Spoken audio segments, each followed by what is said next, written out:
Hey everyone, I did a lecture on barefoot running this week for a group of cross-country runners, and I thought I'd record it, put the video out. Hopefully you guys can learn something from it. So, barefoot running has really kind of become the craze and become the fad lately, and lots of people are talking about it. Much of this started because of the book called Born to Run, which is written by Christopher McDougall, basically about a tribe in Mexico that runs through the mountains and desert in sandals or completely barefoot, and has little to no foot injuries when they're actually running. And if any of you have read the book, one of the most fascinating chapters I thought was when he talks about the evolution of the running industry and just how the modern running shoe wasn't necessarily backed by any scientific evidence. It was more backed by just strong marketing efforts of the shoe companies.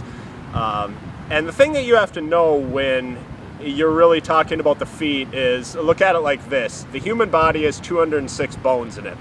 Each foot has 28 bones. So if you're talking about 56 bones between your feet out of 206, more than a quarter of the bones in the human body are located in your feet. So when you're talking about that, you're talking about not only a lot of bones, but a lot of ligaments, a lot of tendons, a lot of connective tissue, a lot of fascia. Lots of things going on in the feet. And the analogy that I always give people, and what I talk to the runners about this week, is for any of you out there that have ever broken a bone and have needed to get a cast on it, let's say it's an arm or a leg, what does that muscle look like when you finally get the cast taken back off? It's probably a lot smaller. That muscle is atrophied basically because it hasn't been used in a really long time. And the same sort of thing really happens with your feet, where when you take the foot and you basically encapsulate it in something such as a running shoe, even if that running shoe has a lot of cushion, it effectively minimizes the amount of strength and minimizes the amount that you actually have to use those small muscles and the small connective tissue going on in your feet. And most people didn't realize that. They thought, well, more cushion is better because we need to absorb the impact. And what a lot of like force plate studies and studies that are going on now on barefoot running and on people that are going quote unquote minimalist running is that your body naturally responds to having less cushion underneath the foot, and it's going to make you take basically a less forceful running stride.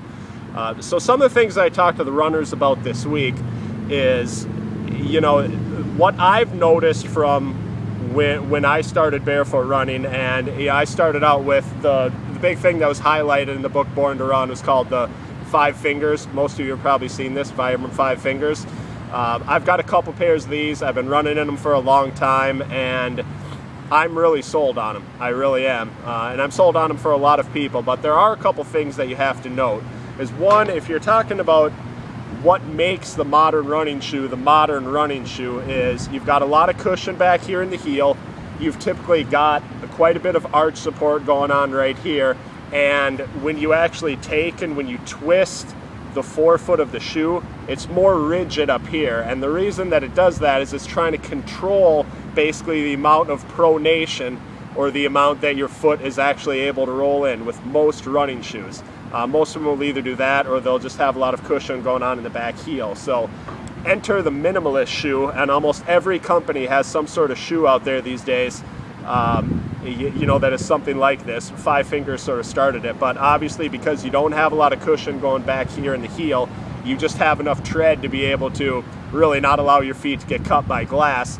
By lowering this down, you know, if this is your Achilles tendon back here and this is your heel, by lowering this down, you've effectively got a lot more stretch and a lot more torque on not only your calf muscles, but also your Achilles muscles and, you know, the fascia going on in your feet. So when I started using these, I was running probably 40 miles a week or so, and I started out with 10 minutes. And that was it. I would start out with 10 minutes in these. I'd run the rest of my run in a regular running shoe, and then I would slowly build that up to 15 minutes and 20 minutes. And I got up to a point where I've still never run more than 10 miles in one of these pairs of shoes. You know, but I built it up to a point where I can easily take up to an hour run in the 5 fingers with some hills.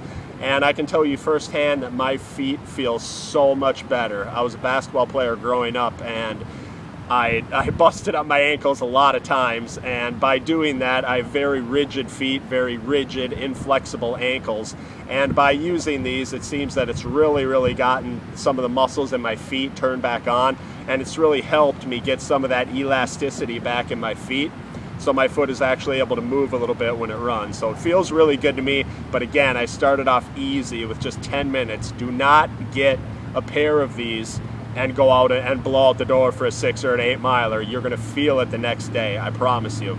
So that's the point number one. The second point that I would definitely tell you is, if your running form needs some work now, these shoes aren't going to be the magic cure-all.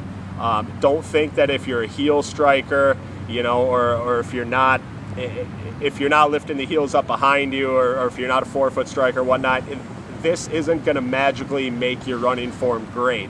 It will help it, yes, if you're a heel striker and someone that rolls forward as opposed to being, you know, landing more on your forefoot or midfoot and spinning it underneath you. It'll help you move more towards a forefoot striker or midfoot striker, but you still have to supplement using something like this, you know, with your basic running drills and with your basic form work, or it's never necessarily going to work that way. So those are two really important things to keep in mind, but I do believe that the foot, like anything else, needs to be strong if you want to run well, and I think a lot of runners can benefit from it. And the last thing that I'll leave you with is a good test on whether or not you're actually ready to do barefoot or minimalist running is just take your shoes off and go and stand on your hardwood floor.